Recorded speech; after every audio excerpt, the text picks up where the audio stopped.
सत्यम ही लाश है, सत्यम ही लाश है। चल यहाँ से। चल रुकना, बड़ा खतरनाक आइडिया है हमारे दिमाग में। लाश को दिखा के गांव में इसका मेला लगाएंगे, खूब सारा पैसा कमाएंगे, बहुत चिंता है। नहीं, चल यहाँ से। मेरी बात समझ, किसी को पता नहीं चलेगा। अरे ये जोखिम भरा वाला काम है, जिसका लाश है ना वही जाने। हमको लाश दिखा के पैसा नहीं कमाना। हम है ना, किसी को पता नहीं चलेगा। और अगर किसी को शक हो भी गया तो मुखौटा हटाकर कह देंगे देवी प्रकट होने वाली है, और फिर देखना पैसों की बरसात। पर अरे ज्यादा परपराओ मत, हाथ लगाओ जल्दी से। हाँ, एक बार पैसा लपेट लिया ना, फिर इस मूर्ति का विसर्जन कर देंगे। सुनो सुनो सुनो, अब कलयुग में होगा भक्तों का कल्याण, सभी को मिलेगा अपनी समस्या का समाधान, खुलेगा देवी मैया का नाम। सिर्फ 60 दिन, केवल 60 दिन में अवतारित होंगी देवी, स्वयं भूमूर्ति से अवतारित होंगी। सुनो सुनो सुनो, सबको मिलेगा अपनी समस्या का समाधान, कलयुग में होगा सबकी समस्या का समाधान।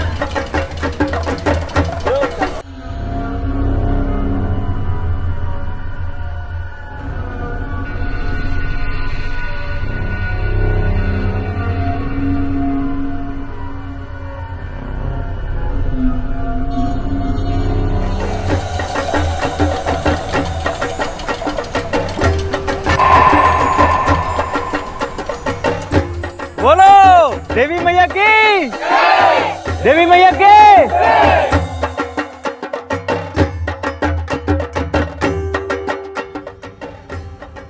ये लो दादा आपकी चाय। वाह, बहुते बढ़िया चाय है। क्या बोला भैया? हाँ, अब तो पूरे ही भक्त बन गए हो, खूब पुण्य कमा रहे हो। किसी का कल्याण हो या ना हो, इनका तो हो रहा है। खूब नोट छान रहे हैं। भैया नोट तो पता नहीं, पर बदबू जरूर छान रहे।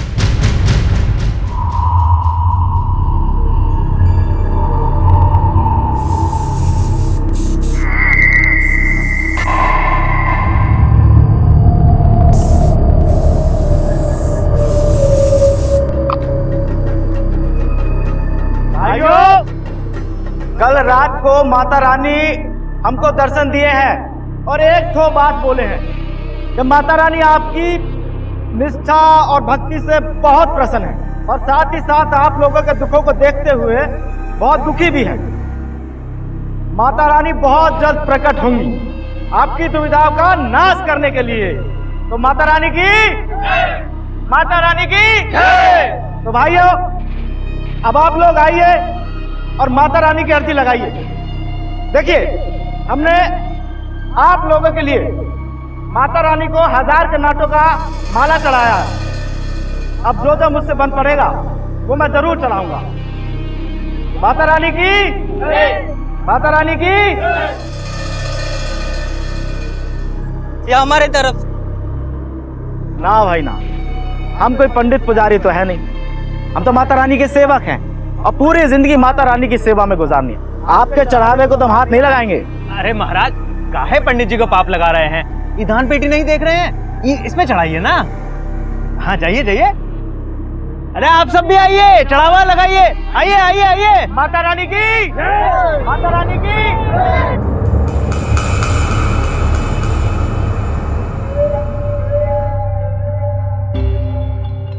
जब कोई विश्वास की दुकान खोलकर बाजार लगाता है, उसका विज्ञापन करने के लिए गलियों में उतर आता है, तो यकीन मानिए कि वो विश्वास का सौदा कर रहा होता है, अंधविश्वास को बेच रहा होता है।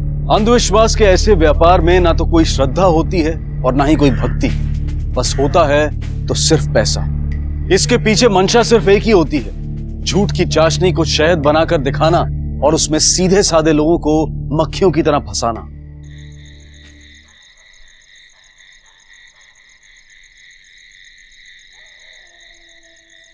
हमको भी हमारा हिस्सा चाहिए। ये कौन सा सोना?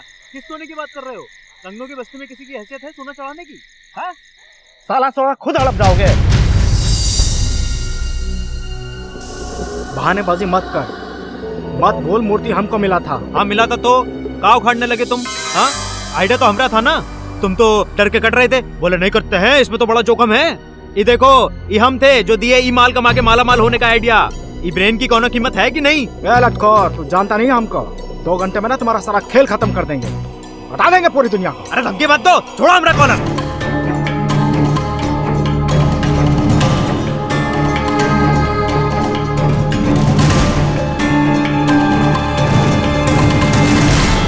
हेलो दरोगा बाबू,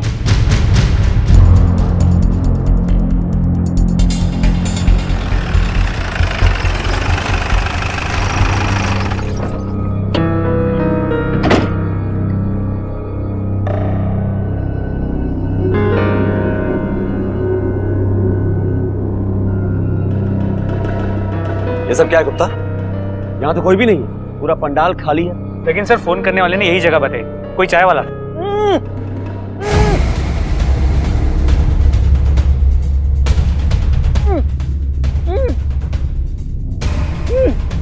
खोलो इसे। साले ससुरा मिलिएगा हमका, फिर बता देते हैं। मालिक हम बोला, हम ही ने आपको फोन किया था। तुम्हारा ये हाल किसने किया? वो सत्यम और शंभू ने, उन दोनों ने हमको यहाँ फोन करते हुए सुन लिया और मूर्ति लेके भाग गए। मूर्ति लेके भाग गए? पर क्यों? वो तो पता नहीं, लेकिन मालिक मूर्ति में से बहुत बदबू आती थी, शायद इसी वजह से लेके भागे होंगे। मूर्ति में से बदबू आती थी? हाँ गुप्ता इन दोनों को ढूंढो, और हाँ इस मूर्ति को भी। सर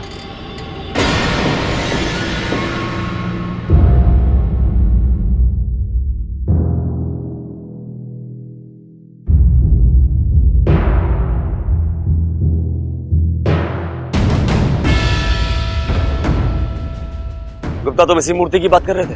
हाँ सर, यहाँ के मछुआरों से पता चला। आराम से आराम से, आराम से खींचो।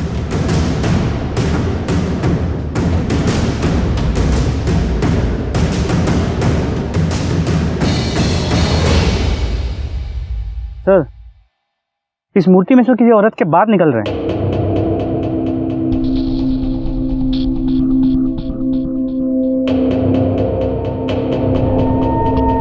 माय गॉड, किसी औरत को मार के उसकी मूर्ति बना दी है। भोला तुम इसी मूर्ति की बात कर रहे थे?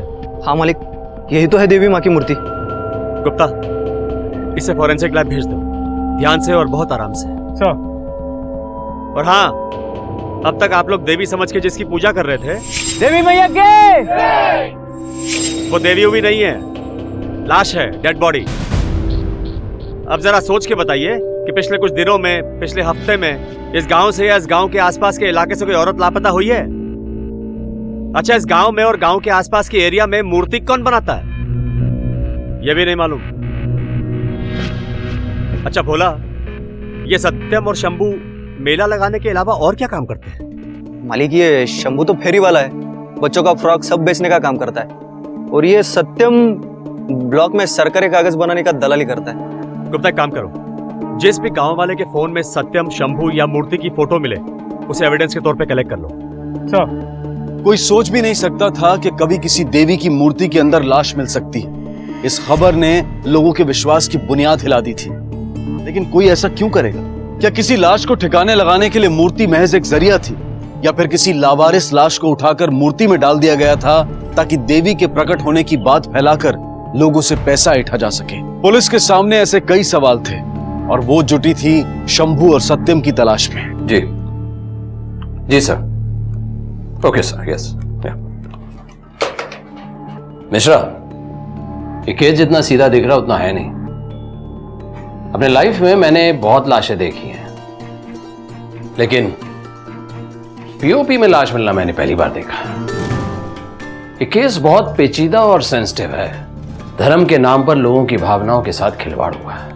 इससे पहले लोगों का गुस्सा बढ़ के हमें उन्हें पकड़ना होगा। Yes sir. मिश्रा, मुझे तुम्हारी एफिशिएंसी पर पूरा भरोसा है।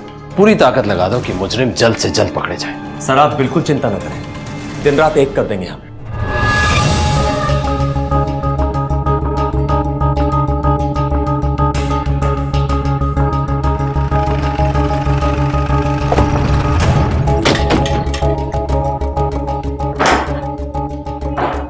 घर का कोना कोना छान मारो। सर जी सर।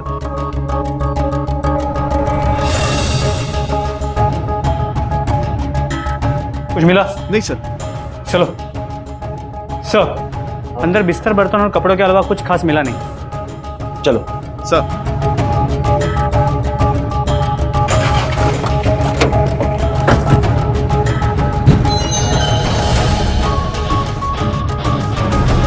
ढूंढो। सर,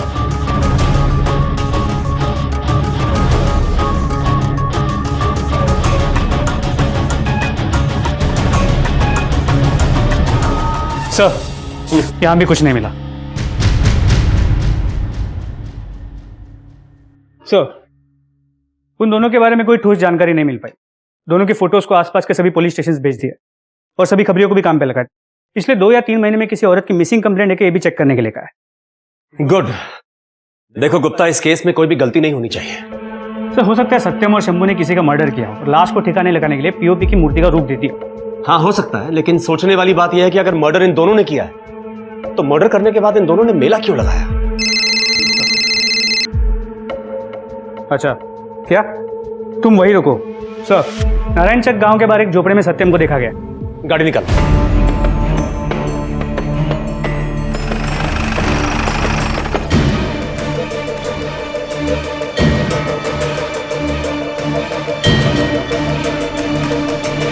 तू यहां बाहर नजर रख।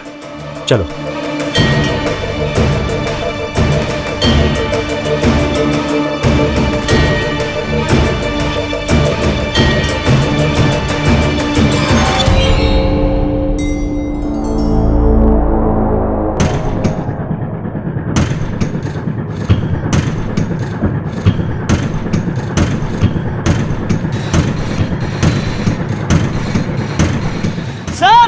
सर आइए जल्दी। बिल्कुल चुप। पहले मर्डर करता है, उसके बाद मेला लगाता है और अब यहाँ छुप के बैठा है। साहब कोई मर्डर नहीं किया। चल तुझे मेला दिखाता हूँ, लेके चलो इसे। चल। साहब आपको नहीं पता शंभू कहाँ पर है? हमने कोई मर्डर नहीं किया है। आपको तो ये भी नहीं पता था कि वो लाश कहाँ से आई और वो लाश मूर्ति में कैसे पहुंची। तुझे कुछ नहीं मालूम, अभी सब याद आ जाएगा। बोल शंभू कहाँ है? मैं बताता हूँ साहब, वो मूर्ति शंभू को मिली थी साहब। आपको कुछ नहीं पता। शंभू के गांव का पता और उसका फोन नंबर दोनों बता जल्दी। साहब शंभू बरियापुर गांव का है साहब। फोन नंबर क्या उसका? नंबर क्या उसका? ये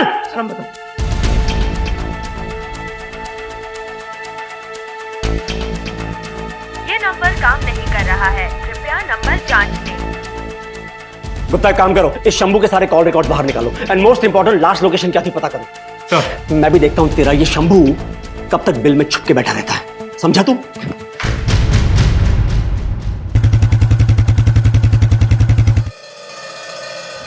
सर, फोन के नेटवर्क डिटेल से पता चला है कि शंभू यहां से भागकर पास के गांव गया, जहां उसने अपना फोन स्विच ऑफ कर दिया। फिर उसके 1 घंटे बाद बेहतर स्टेशन के पास उसका फोन फिर से एक्टिव हो गया। यानी कि ट्रेन पकड़ के भाग गया। गुप्ता एक काम करो, सबसे पहले ट्रेन की टाइमिंग पता करो और उसके बाद शंभू के गांव और घर के बाहर 2 कांस्टेबल तैनात कर दो। देखता हूं भाग के कहां जाता है।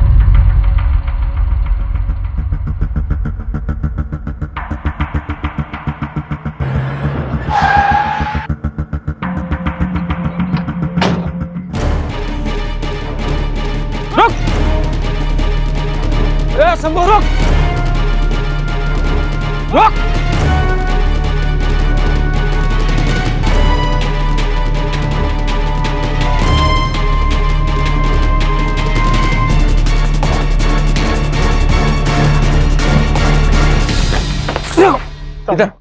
नहीं भगाएगा?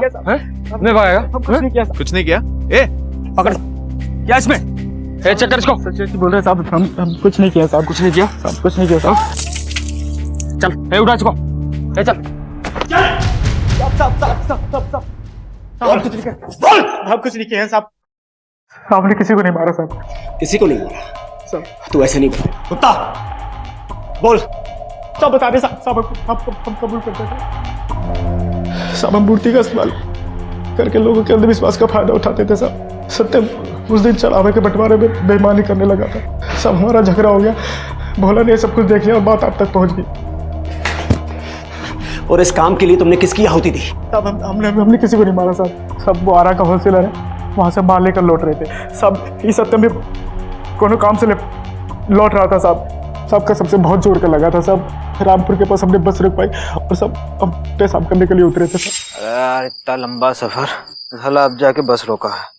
सब झाड़ियों के किनारे हमने मूर्ति देखा था। सत्यम, वो क्या है? बहुत सुंदर था साहब।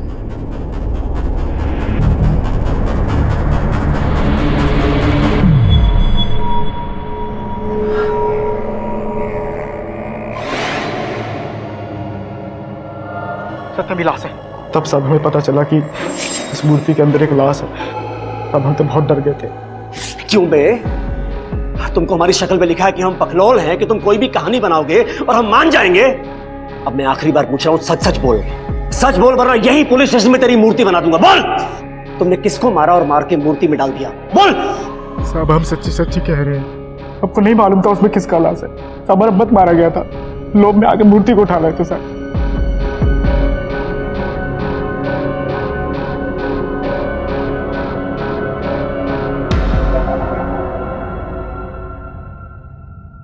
सर, कोई लीड? अब तक तो नहीं सर। हमने सत्यम और शंभू से काफी पूछताछ की, लेकिन अब तक कोई खास इन्फॉर्मेशन हाथ नहीं लगी है सर। अगर लाश रामनगर के उस तालाब के पास मिली है तो वो लड़की आसपास के किसी गांव में ही रहती होगी। एक काम करो मिश्रा सर, आसपास के पुलिस स्टेशन में चेक करो कि किसी लेडी की मिसिंग रिपोर्ट आई है क्या।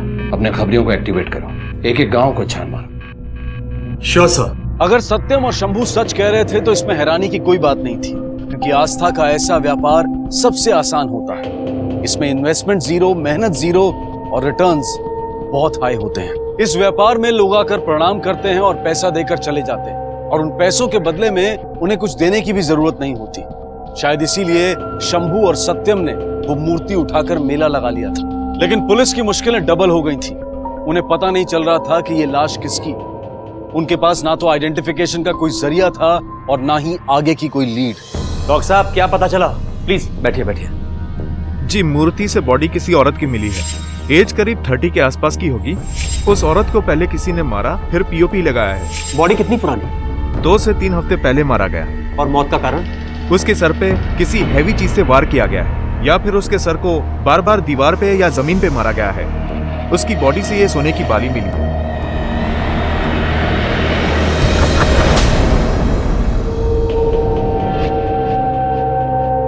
जब लोग गुमराह करते हैं तो बेजान चीजें राह दिखाती हैं। जी सर। ये बालियां बताएंगी कि इसे किसने खरीदा है। हर दुकान पर दस्तक दो, खोद निकालो जुर्म की जड़ को।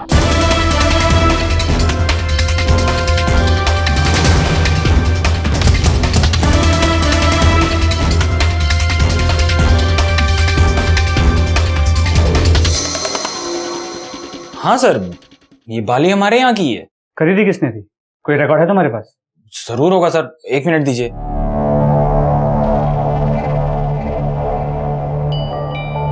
हाँ सर, ये 4 महीने पहले एक ये जगन सिंह नाम के आदमी ने खरीदी है। जगन सिंह, जगन नौटंकी मंडल। ठीक है, तुम वही रुको। सर, खबरी ने बताया कि नौटंकी का मालिक जगन अभी वही है। तारका सुरकावर नाम की किसी नौटंकी की ड्रेस रिहर्सल कर। सर, उसने और एक बात बताई, उसकी बीवी कविता 1 महीने से किसी को भी दिखी नहीं।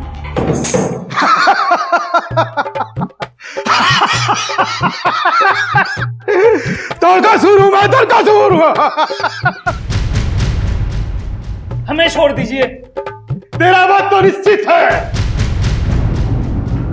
पीछे देख, पुलिस। अब तो तेरा बात एकदम निश्चित है। बस बस हो गया तुम्हारा। हम भी यहाँ पे एक असुर को ही ताड़ने आए। जगन कौन है? मैं हूँ साहब। आओ, जरा तुमसे पूछताछ करनी है। आओ।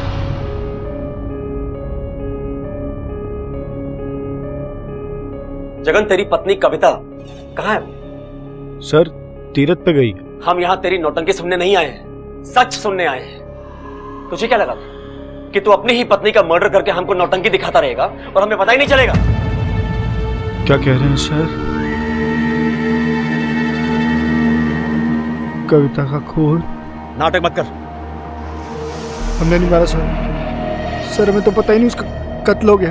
तेरी पत्नी इतने दिनों से गायब है और तूने अब तक उसकी मिसिंग कंप्लेंट ही नहीं लिखवाई। सर, वो मुझको बोल के गई थी तीरथ पर जा रही है। सर, किसी ने बोल दिया कि फोन फट जाता है तो उसने कभी डर के हमारे फोन को हाथ भी नहीं लगाया, कांटेक्ट भी नहीं कर पाए। आप बताइए सर, मेरी क्या गलती है? मुझे कैसे पता होगा कहाँ है, किस हाल में? अच्छा, 15 से 20 मार्च के बीच तू कहाँ था? सर मैं बनारस में था, मौसी के यहाँ पे। उनकी तबीयत बहुत खराब थी। मौसी के पास बनारस में? नंबर निकाल। गुप्ता देखो बात करके। नंबर लगा। ये नंबर काम नहीं कर रहा है, कृपया नंबर जांच लें। नहीं लग रहा है सर। तेरे घर में तेरे किन दोस्तों का आना जाना है, तेरी पत्नी का किसके साथ उठना बैठना मिलना जुलना था, मुझे उन सभी लोगों के नाम और नंबर चाहिए। कुछ औरतें आती थी और मनोज और रितेश आते थे। मनोज और रितेश कौन है? सर मंडली के लड़के। जगन के घर तुम्हारा इतना आना जाना क्यों था? मालिक, जगन दोस्त है हमारा, तो दोस्ती खातिर चाय चूय पीने को जाना आना होता था बस। और ये कविता, ये कैसी औरत थी? साहब बहुत नेक दिल औरत थी, और हमारी तो बहन जैसी थी। बहन? जी सर। कविता हमारी एकदम बहन की तरह थी। अच्छा एक तो बात बताओ कि जगन के थिएटर में तुम क्या करते हो? सर हम उसका बैक स्टेज का सारा काम देखते हैं। Back stage? जी।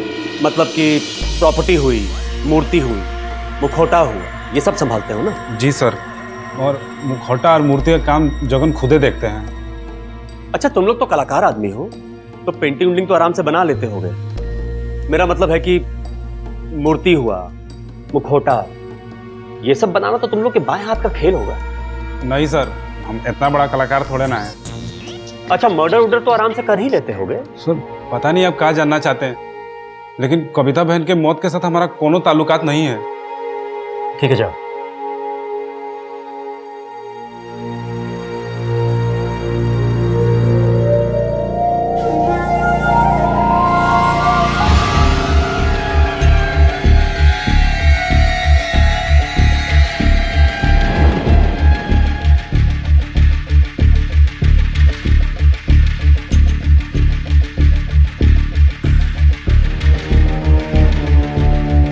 गुप्ता, तुम लोग नीचे तलाशी लो, मैं ऊपर देखता हूं। चल ऊपर दिखा।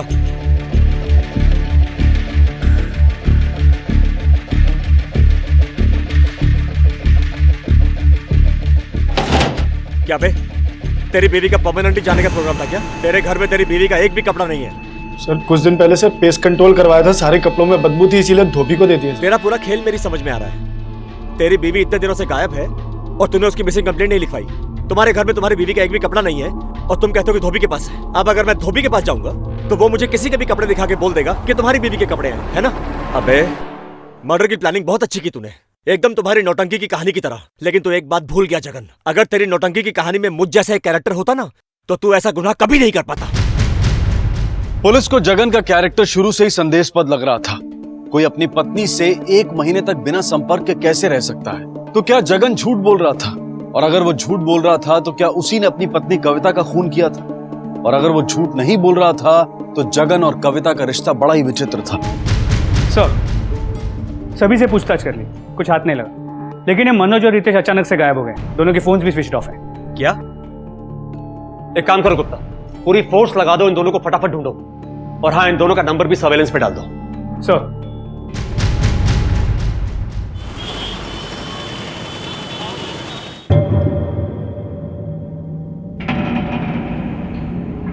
सर अभी अभी पता चला कि मनोज का फोन फिर से एक्टिव हो गया, लेकिन सिम किसी और के नाम पे है। कहां पे हुआ है? करवा में।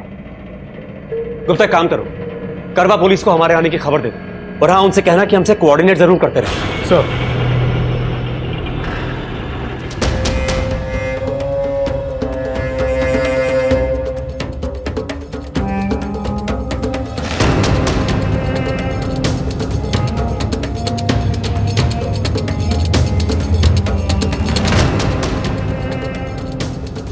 कौन सा? हाँ ये बंदा। उठ। तू कौन है?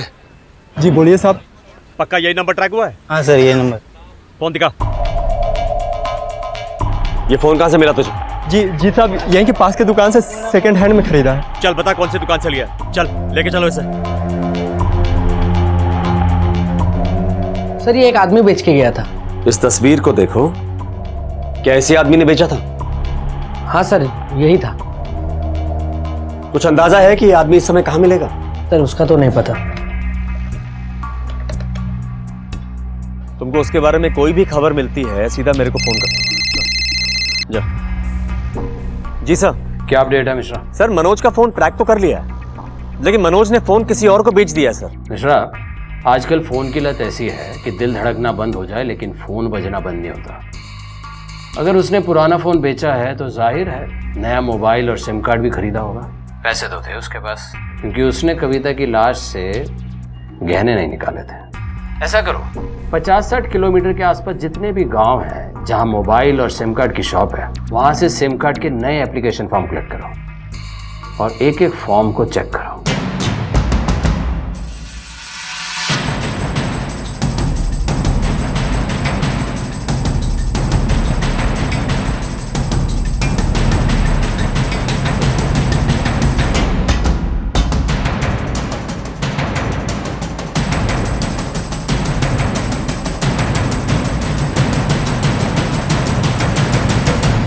सर आपका शक सही निकला।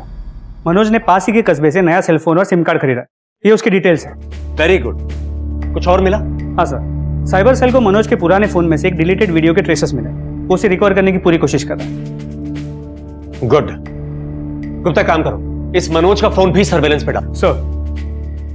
पुलिस मनोज और रितेश को पकड़ने के लिए जमीन आसमान एक कर रही थी, पर क्या ये कोशिश रंग लाएगी?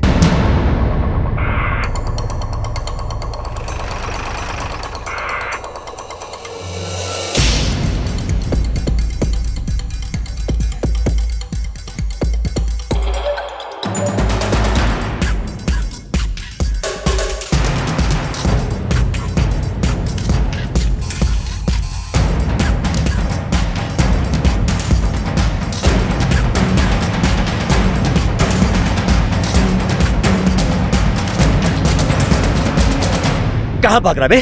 कहां भाग रहा है? पकड़ो, लेके चलो इसे।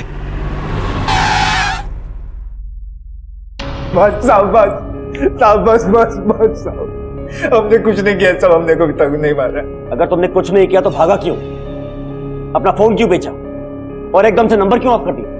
साहब गाय मारे के कभी तक तो अपनी बहन जैसी थी साहब। बहन जैसी? अरे साहब हम क्या बताएं, उस कविता का ना चरित्र कोनो ठीक नहीं था। बहुत सारे चक्कर थे उसके, और ये बात उसके पति को भी पता था, पर उसने कभी कुछ नहीं कहा। क्या कविता के गैर मर्दों के साथ संबंध थे? और क्या ये बात जगन को पता थी और उसी ने कविता का खून कर दिया? पुलिस पुख्ता सबूत ढूंढ रही थी।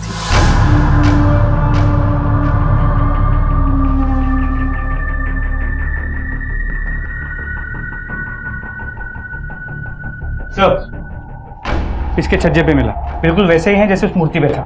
अच्छा, तो तूने अपनी बीवी को मारकर उसकी मूर्ति बना दी और भी लोगों को मारकर उनकी मूर्ति बनाकर विसर्जन करने का इरादा था तेरा? नहीं सर। बोल और किसको मारने की प्लानिंग कर रहा था? बोल। सर मैं सच बोल रहा हूँ सर, ऐसे मार्क्स और भी खरीदे मैंने। तुझे क्या लगता है हम क्या झुबरी तलैया से हैं जो हमें बेवकूफ बना रहा है? बोल। मैं सच कह रहा हूँ सर, और भी 2 मास्क रिहर्सल हॉल में रखे हैं सर। रिहर्सल हॉल में रखे हैं? चल दिखा, चल। अरे देखना यार उस वाले में, देख जाके तो देख नीचे वाले।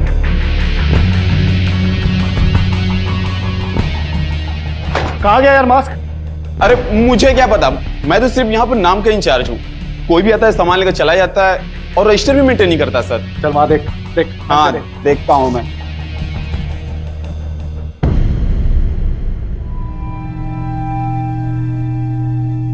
सर एक मास्क मिला है, एक नहीं मिल रहा सर। देवी माँ का कॉस्ट्यूम भी गायब है। हमारे साथ नौटंकी करके हमको बेवकूफ बनाने की कोशिश कर रहा है। गुप्ता, इन दोनों को हवाला लेके चलो। हमने कुछ नहीं किया सर। अरे यूपी हिले, बलिया हिले, पटना हिले ला। भैया कुछ खाए खाएगा? जाओ कुछ खाए के। बहुत गर्मी है भाई।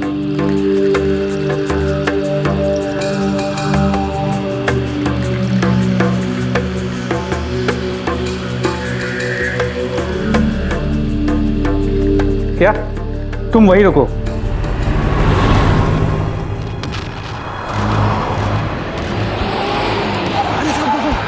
ये रहा।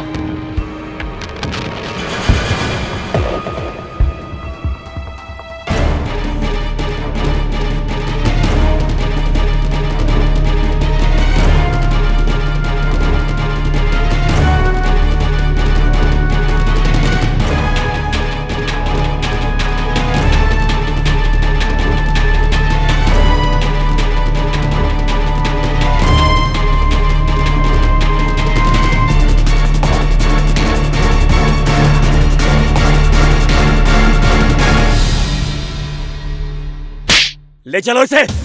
सर हम कुछ नहीं किए सर। मैं आखिरी बार पूछ रहा हूं, सच बोल दे। अरे सर हम कुछ नहीं किए हैं। कुछ नहीं किया, अभी बताएगा तू।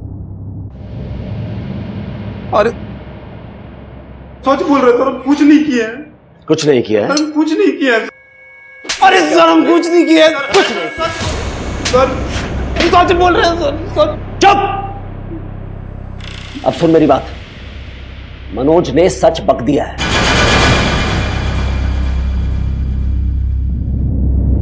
अब ये कुछ नहीं किया बंद कर और सच बोल।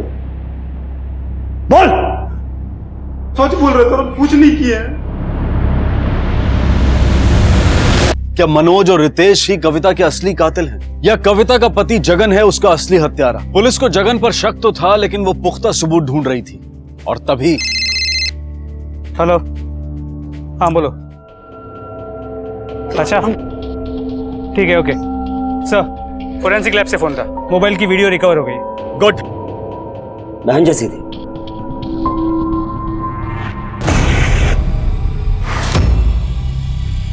सब ये वीडियो तुम्हारे फोन में कहां से आया? बोल। सब हम कोई कत्ल नहीं किए सब, हम बस रितेश के साथ दिए थे साहब। रितेश का साथ दिया था? क्या साथ दिया? क्या साथ दिया रितेश का तुमने?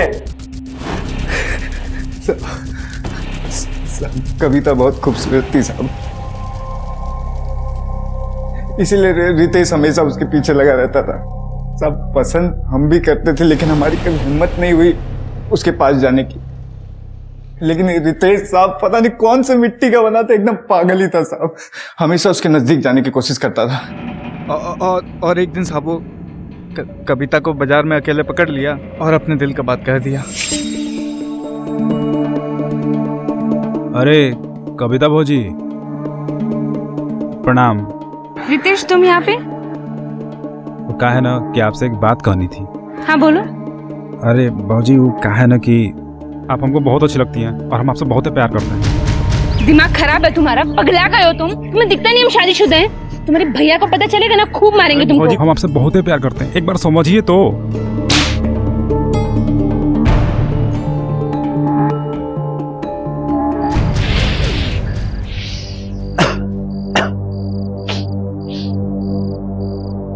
खाली ये कविता अपने आप को समझती का है, सबके सामने हमको थप्पड़ मारी है ना, छोड़ेंगे नहीं ससुरी को। अरे दूर रहे मर्दे, अरे काहे इतना सोच रहे हो, जाने दो ना। काहे बे, तुमको भी तो में बहुत इंटरेस्ट है ना? पागल हो गए क्या? कुछ भी बोल रहे हो तुम तो। अरे राजा झूठ मत बोल। अच्छा सुन, हमारा पास एगो प्लान है जिससे हम दोनों के साथ मजा कर सकते हैं।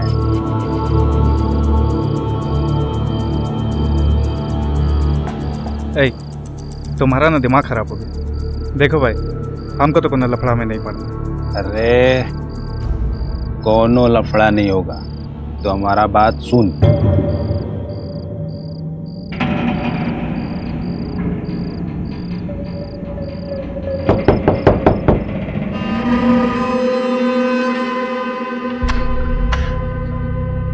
भाभी नमस्ते।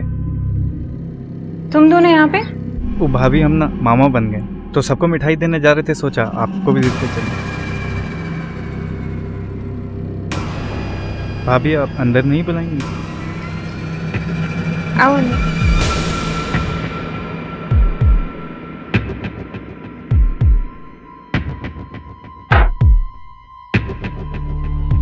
भाभी आज हम बहुत खुश, लीजिए पेड़ा खाइए।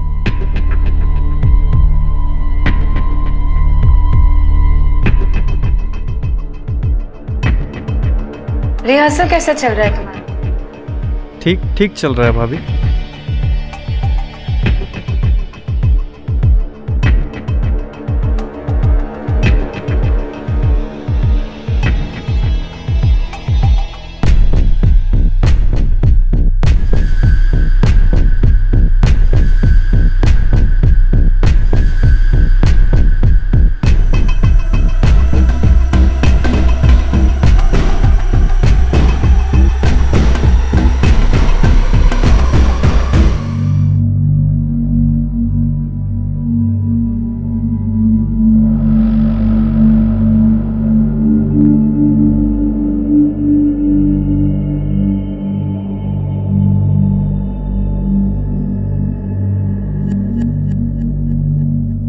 सब शुरू में तो बहुत ही चुप की, फिर बाद में उल्टा हमी को धमकाने लगी।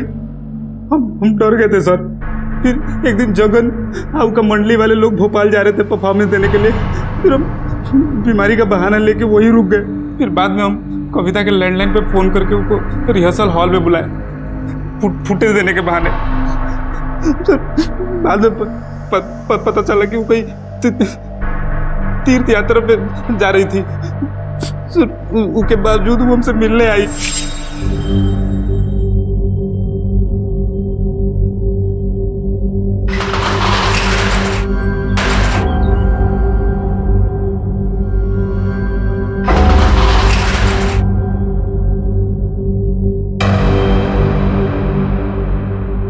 हमको हमारा वीडियो दो। अरे दे देंगे, इतना काहे उकता रही हो? देख रितेश, बहुत हो गया अब। हाँ, हमको हमारा वीडियो दो अभी के अभी, वरना हम पति और पुलिस दोनों को बता देंगे। साली धमकी दे रही है हमको, धमकी दे रही है। अभी तेरा सारा वीडियो ना लेके हर जगह फॉरवर्ड कर देंगे। तुमको जिसको भेजना है ना भेजो। हमारा पति क्या कहता है, दुनिया वाले क्या कहते हैं, हमें कोई फर्क नहीं पड़ता। पर तुझ जैसे नीच को ना तुम्हारी हैसियत ना दिखा के रहेंगे, देखना। अरे अच्छा सुन सुन सुन सुन सुन सुन, ले ले पकड़, अपना वीडियो पकड़, ठीक है? ये वीडियो तो हमको मिल गया है, इसका मतलब ये नहीं कि तुम बच जाओगे। तुम्हें बहुत शौक है ना औरतों की इज्जत के साथ खेलने का। अब तुम्हें हम ऐसी सजा दिलवाएंगे ना कि किसी को मुंह दिखाने के लायक नहीं रहोगे तुम। रितेश, क्या हुआ? तबीयत खराब है का? नहीं। और ये मूर्ति कहाँ से आई है? मूर्ति नहीं है, कविता है। क्या बकवास कर रहे थे? देखेगा। हाँ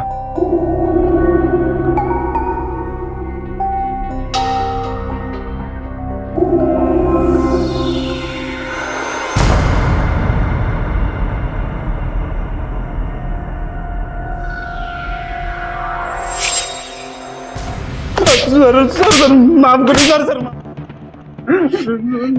दोस्त बोलता है अपने आप को, शर्म आनी चाहिए तुझे। सबसे पहले अपने दोस्त की पत्नी की इज्जत पे हाथ डालता है, बाद में उसी की जान ले लेता है, और जान लेने के बाद उसकी मूर्ति बना के उसे सड़ने के लिए फेंक देता है। तो जैसे घटिया और घिनौने आदमी को जितनी सजा दी जाए वो कम है।